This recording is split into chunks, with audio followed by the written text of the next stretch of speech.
everyone, and thank you for tuning in to Ecom Elevated. I'm your host, Pete from Soapbox. We made this show for listeners like you and mine who are looking to grow, build, and succeed in the e-commerce industry. However, this landscape is consistently changing with new players, ideas, and business models being introduced daily, which at times can be a lot to manage. That's why we sit down with industry leaders to discuss their tips for success, reveal their secrets of the trade, and so much more, which you can use to elevate your business above the competition. Welcome, and I really hope you enjoy the show.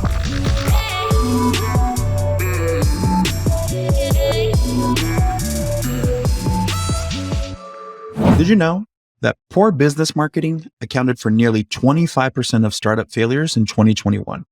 And honestly, I can see why. There's so many different ways to approach finding new customers, and each business will have its own unique set of challenges that you will need to overcome. So finding that right person or team to handle this process is ever so crucial. Our next guest has successfully co-founded and operated multiple seven-figure companies over the last few years with the help of his very own marketing agency. And he's here to share some of the tips on how we can achieve the same success. So welcome the COO of Doe Media, Mr. Nick Raschke. Hi, Nick. How are you doing today? Hey, how's it going? Thanks for having me, Pete. Of course. Super excited to have you on the show. Obviously, when it comes to marketing, it's a really big topic. And I'm really happy that you're on the show to, help us through some of these complicated situations that people need to face. Yeah, I'm excited. It's been a wild ride this year. I bet. I know you guys have been around for a while. Doe Media, I think you started back in 2019. Tell us how you've been helping e-commerce brands capture larger audiences. Yeah, for sure. So, we started January 1st, 2019. All my partners, we've been in serial entrepreneurs for 7 to 10 years for some of us, starting and selling businesses, growing businesses, and working with companies, from Movement Watches, HelloFresh, taking them to over 100 mil. And just recently, we just signed a deal with AliExpress, which is amazing. So we've worked with brands, big and small. We amplify a lot of brands through Facebook, Instagram, TikTok, Google, and Snapchat direct response advertising. We also do web development, SEO, and email marketing just to do that full marketing cycle. So we've been helping brands for a while now, just really amplifying. I think we've minted over 80 millionaires now, which is crazy. And we just want to keep going. Yeah, that's impressive, man. Good job. That's all I can say here. Obviously over the last couple of years, the marketing industry has changed dramatically. What are some new ways you're seeing entrepreneurs engage with customers nowadays?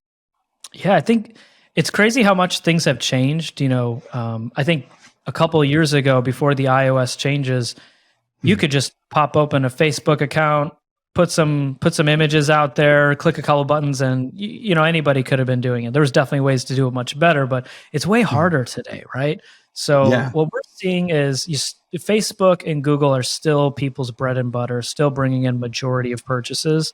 While people say that e-com and all of that is dead, it's not dead. You just need a professional that knows how to do it now. But what we're seeing on top of Facebook and Google is people double downing on SMS, which has, been on the rise for a while, but it's really starting to replace email now. And not that it's truly replacing it, but just another add-on, because majority of people are going to see that text message, and it's pretty low cost if done right. On top of all of that, I think this new wave of influencer and content creator marketing has taken a whole life of itself, especially with TikTok and Reels just blowing up. I think that it's a whole new outlet. It's almost similar to the beginning days of Facebook and Instagram when you can get that huge reach. So, I think partnering with people on like some of these micro influencers that can get 20, 30,000 views, well, that doesn't seem like a lot. And it's not as much as when TikTok, started, just a couple of years ago. You could still get really, really good reach at low cost, just sending people your product to review. You're not going to get that reach organically anywhere else.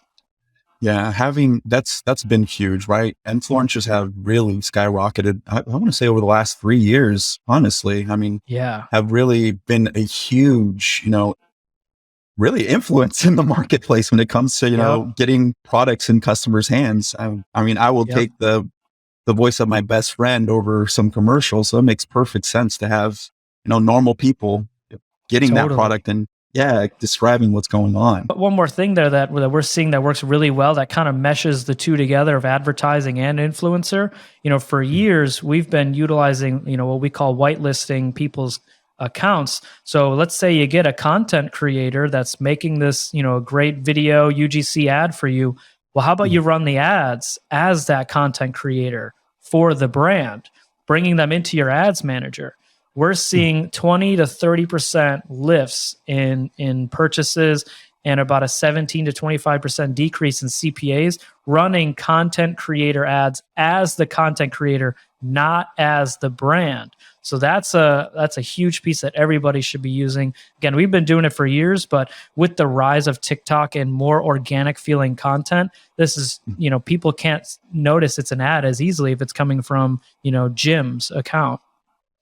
Yeah, I mean, I never even would have thought of that. So that's a great tip. If you're out there, that's a good idea. Obviously posting through a organic feed versus an actual business feed is definitely going to generate a better positive return. Yeah, that's such a great idea.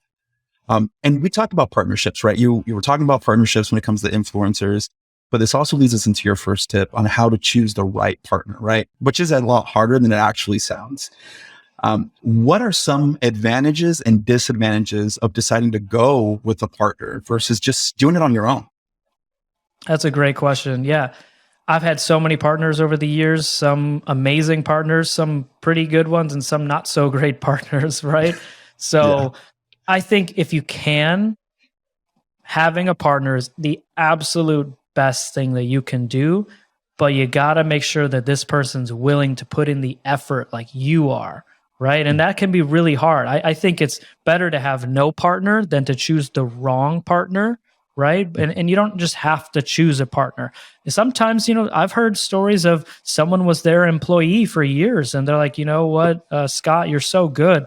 I'm going to give you a piece of this business. I know you care about it, but I want you to care about it just a little bit more. And then you get some skin in the game. Right. So, I think it's just so important finding that right partner and being open to finding that right partner. You have no idea who you're going to stumble upon to find that partner. Like my partners now, I interned for my partner Ramsey 8 years ago when I was in college starting one of my first companies. And he just happened to come through the agency that I was working at the time.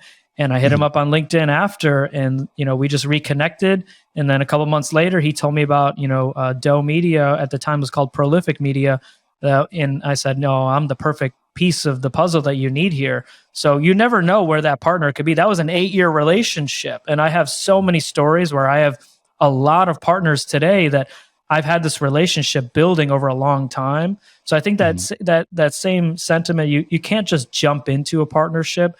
Even, brands today, we get asked all the time, hey, we'd love to give you some equity to partner with us. And, we kind of say, hey, let's slow down. Let's date first before we get married. Because, once you sign that legal paperwork and money starts coming in, that changes everything, right? So I'm a big fan of dating before you actually marry to get into that partnership. But I think, choosing that right partner, being open to it, because you'll want someone to lean on, right? Yeah. You can't, it's so hard. Solopreneurs are always failing. Like some of them do a great job, right? If you, especially if you can raise money and buy almost your partners, right? But no one else is ever going to care about that business like you do. And even in the agency world, we come across agencies all the time, or I should say people, employees that we're looking to hire. And half of the time when we find really good talent, they started their own agency, but they failed because they were on their own. They didn't have someone that was supporting, whether it was sales or clients, what have you. So being a solopreneur can be really, really hard. So I give it up to anybody out there that's kicking ass as a solopreneur. It's not easy. Yeah, running a business on your own is super stressful. Not to mention like the long hours and really the footwork, right? You're the one making all the phone calls. You're the one setting up all the meetings. You're the one doing everything, and it makes sense why you'd want to go with a partnership type of hierarchy to make it easier for you. And I love what you said earlier. You never know who you will work for or work with in the future. So I've always thought of, whoever I'm talking to, who I'm working with, making sure you have the best relationship, because you never know when they'll come back around, just like you did with Ramsey. And I know you have Ramsey and you have Jacob as your current partners, right? Correct. So can you tell us about some of the struggles you actually face during your partnership journey? Because I know you had some pretty good stories about some of the previous partners you had. My first partner in college, when I started Crooked Edge Paintball, it was very evidently clear that I cared way more about the business than my partner, and no shame to him. And he was my best friend in college. So and that was when I really started building my entrepreneur self, right?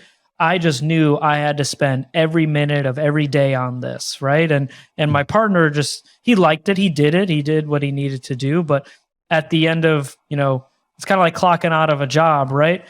But when you're an entrepreneur, there's no clock out. Like I was so obsessed with it, right? It was constantly new ideas, new things, and all of that. So, eventually I just got to the point where I felt like I was doing majority of the work, but still splitting all of the profits. And so I reached out to him and said, hey, look, I want to save our friendship, which I care way more about. Let's just let's split everything. I'll pay everything. And let's just continue our friendship. I'm going to take the business and just, do that. And honestly, it was the best decision ever. So that was, but that could have went really south. Right. And I ended up taking that company and selling it later on, but I may not have been able to do it. I may have had to stop altogether.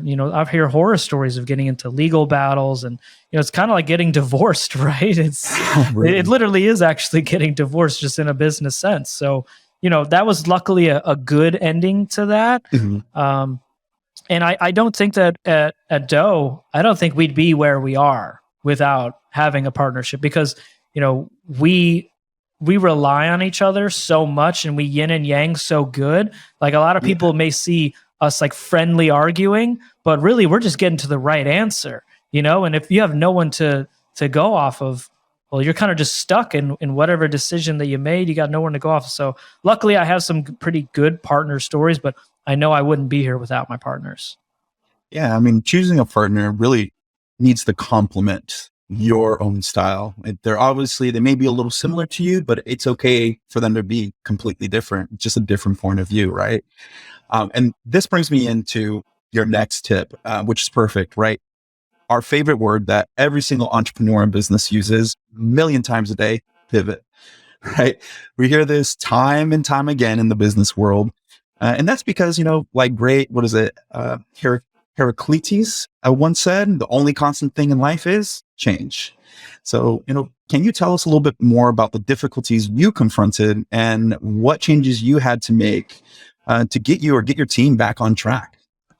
I love what you just said, because even as you were, I was writing these for the podcast, that just stuck in my head so much, because I remember being I don't remember which class in business school, and they read that quote, and it just stuck with me so much, and I never forgot it, right? And I'm so glad, because I constantly was like aware that change was always going to be happening, and so you have to be able to adapt. Nothing today is promised. Some things that we had to do, after the iOS changes, that was huge for the entire e-commerce industry. Anyone listening to this, if you're in e-commerce and around in 2020 to 2021 to feel that, wow, what a dagger in the heart. So, I'll never forget that, because I remember the news coming in and I was like, this is going to wreck our industry. So literally that night I stayed up, didn't go to sleep, and I wrote out a whole new business plan of what we were doing. At the time, we were 99% revenue coming from Facebook advertising for e-commerce. And I said, we got to change that. In 2 weeks, we hired our head of paid search, Rob, who's kick-ass. And I think now today, Google is 35% of our business, And so that was a huge move because, we knew Google, we were running Google for clients, but it wasn't like a big aspect of what we did. Now it's huge, right? And ever growing. And that was by design.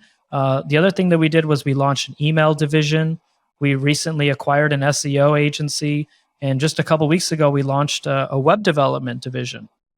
What we realized was, our clients were asking us, hey, can you help us with email and Google and web dev and all this stuff? And we would always refer it out for free. We wouldn't collect any checks or anything. And so, we did the numbers. We're like, well, why are we giving this away? We should be doing all of this. And, our team was excited about it.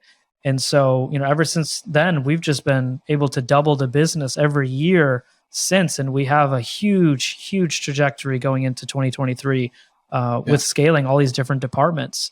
And it's actually, it helps us too, because we're not just reliant on, oh, your website sucks, or you got to change these things, or you're not emailing your clients. So me running ads is only doing half the weight. Now we can control that full funnel and deliver even better results for the people that we work with. And I don't, honestly, if we never made those pivots, we would not be anywhere near where we are today. Yeah. And those are some great points that you made. And I think about this in the same sense as not just a stock portfolio. In other words, you want to diversify your income and the flow coming in, right? So when it comes to sales, what do? We have your regular your storefront, and then you may have a direct to business, right? B2B portion of that. You also may have, some other different storefronts through Walmart or white labeling. So we got to do the same thing when it comes to marketing. We need to diversify where that's actually coming from.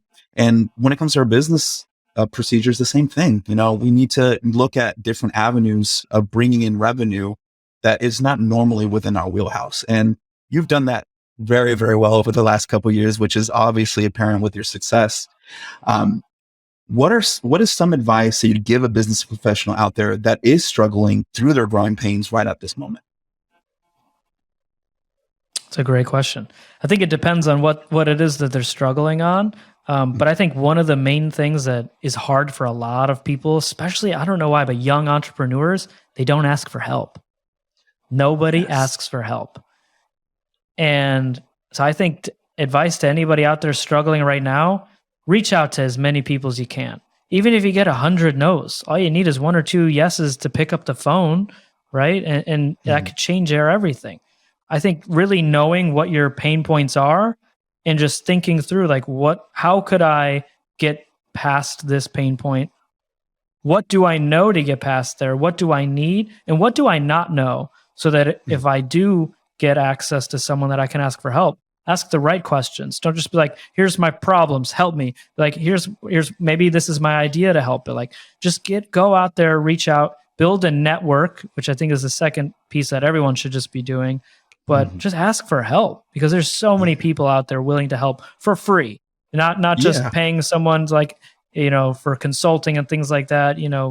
Maybe if you need to and that's your only option, maybe that's a good idea. But just ask for help from other seasoned entrepreneurs that may have gone through similar problems. Yeah. And you'll be surprised of how many people will say yes. I mean, I am a board member on a nonprofit, and something that we just started last year. And, we've never done this before. And we've reached out to a couple other nonprofits and other business owners, and they were so quick to help us without anything in return. So please reach out for help. If you don't know something, there's always someone else that knows a little bit more, and it's okay to ask, turn around. We're not going to be the experts for everything. So it's great advice, which ties me into your last tip, right? When you're asking for help or you're having these growing pains, you need to know why, right? So knowing your numbers is important. Tell me what this means to you. Your numbers is everything. In fact, the reason that our name of our company is Doe Media is because it's data over ego. I don't care how we got to the right answer. I don't care what it is. Give me the numbers. Show me the Carfax, That's what, at the end of the day, you got to know your numbers. And it's so surprising how many people do not know their numbers. Or maybe they think they know their numbers and they're reading it incorrectly. We just had a partner that just came to us last month. beautiful business doing about $300,000 a month in e-com. And she came to us and said she had all her numbers detailed, and I was going through, I'm like picking holes. I'm like, that doesn't make sense. This doesn't make sense. If this was like this, then why isn't your business doing this? And she fought me on a lot of these things. And I said, look, I'm just letting you know. I'm not trying to get into an argument. I'm just telling you that they're wrong. Here's your actual right numbers. And this is how you should really look at the business and how we should change things. So we got rid of some expenses, and that's something we help a lot of partners on. We don't get paid for it. We don't it's something that like it's in our ethos to help people. You can't help but help struggling people, right? So Yeah. we love to look at numbers and dive in. And so for her, we ended up cutting over $45,000 in unneeded advertising expenses. Then we were able to take her same account. She was spending like 40 grand, and at a 40 grand to do 300K, that's pretty good. We were able to trim that down to 30K, save her an additional 10,000 on top of the money we already saved her. And she got, I think, pretty close to, I think she's going to do 5 to 10,000 over what she did the previous month.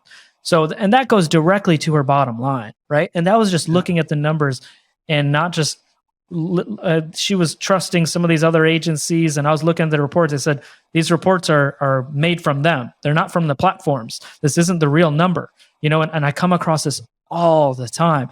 And that's down to your conversion rate, your email, your customer flow. What is your lifetime value? What is your cost per acquisition? How long until they buy their next item? There's so many things in there that just little tweaks to each piece can get you from maybe break even to doing 5% EBITDA, because 5% EBITDA is way better than losing money, right?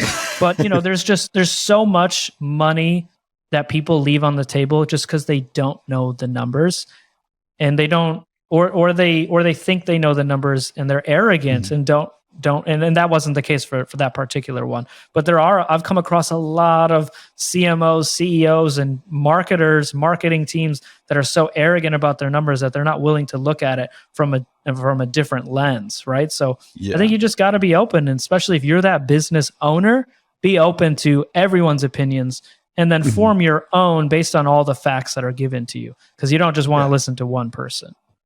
And I think when we're looking at the numbers, is one thing you have to do as a business owner is play that devil's advocate role, right? Okay, this is numbers doing well now. What happens if it doesn't? What should I do? And that is probably one of the most important tips that you can give someone, is thinking outside the box, right? You're so stuck in this same world that you do everything over and over and over again that it's hard for you to get out of that routine. And these numbers, that's what they do. They show you what's going on right then, right there, and gives you the opportunity to one, plan ahead, and two, make those pivots, make those changes right then and there, and see that change come back to you. Sometimes it's instantaneously. Like you said, saving you $15,000 a month. I mean, that's pretty instantaneous to me. So that's huge. You talked about some of the, data points that, people should be looking at. What are some data points that you and your team turn to most often, and where do you go to, pull that information? Yeah. So if it's an e-commerce partner that we're working with, we look at ad spend to revenue, or some people refer to it as marketing efficiency ratio, MER. You got to know how much you're spending for how much you're bringing in, right? Yeah. Most people are so stuck at looking at return on ad spend or CPA. Great numbers, and you should have them. That should be your secondary in today's post-iOS world. But you got to know your advertising spend to revenue, right? Yes. So that's number one. Number two, let's look at that CPA and ROAS, okay? Number three, let's look at the overall cost to acquire a new customer, right? Take all of your prospecting spend, that, that's going to be influencer budgets, everything you're doing to acquire new customers, not returning customers, new. Divide that by the number of new customers coming into your business each week, month, and figure out, okay, well, this is my new customer acquisition cost. So many people do not focus on that. And it's so, so important to the longevity of your business. And then what is your lifetime value?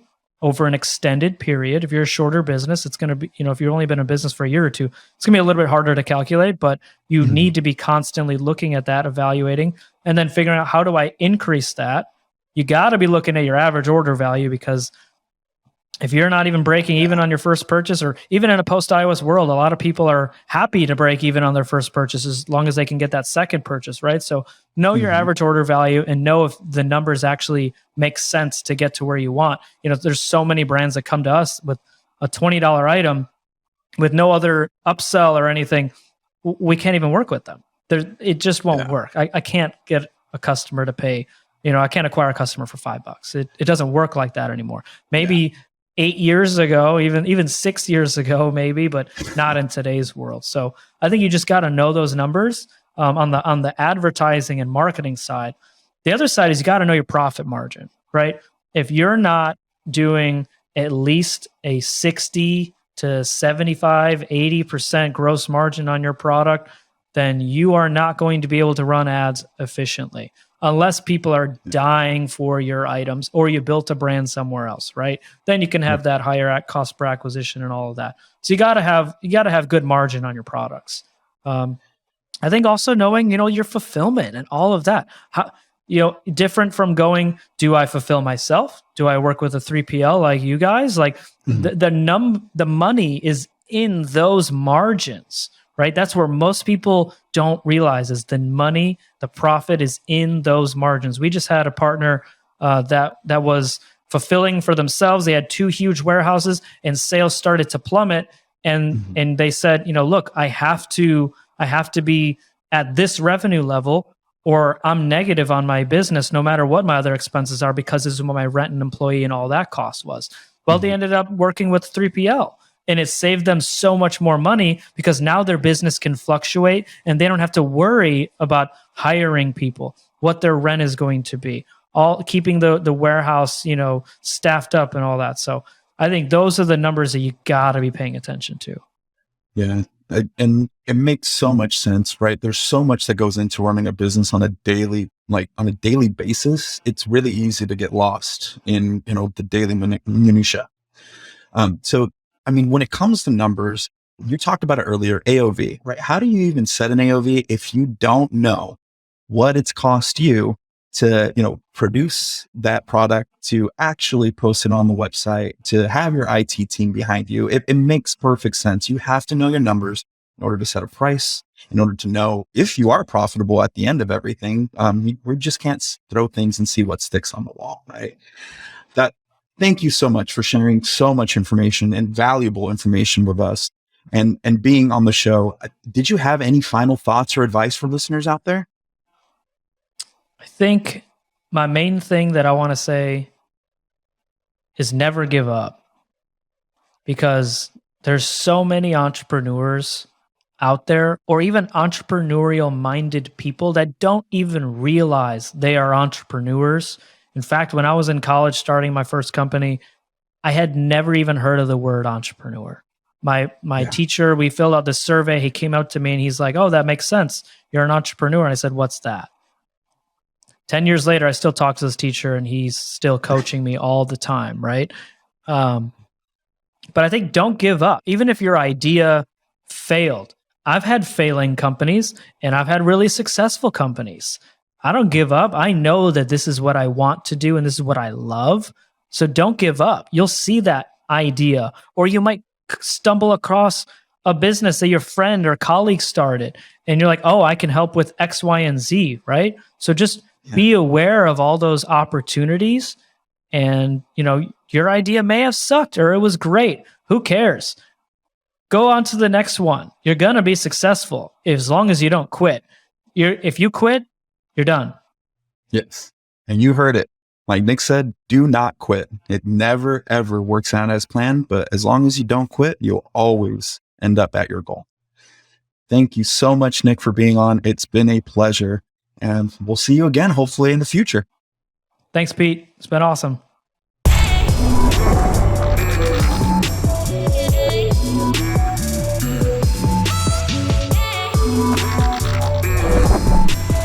Thanks again for listening. We hope you'll use some of the insights provided on today's show to elevate your own business's success. As always, listen and subscribe to Ecom Elevated or follow our Soapbox social media for more amazing advice. I've been your host, Pete from Soapbox. Have a great week, and we'll see you in the next episode of Ecom Elevated.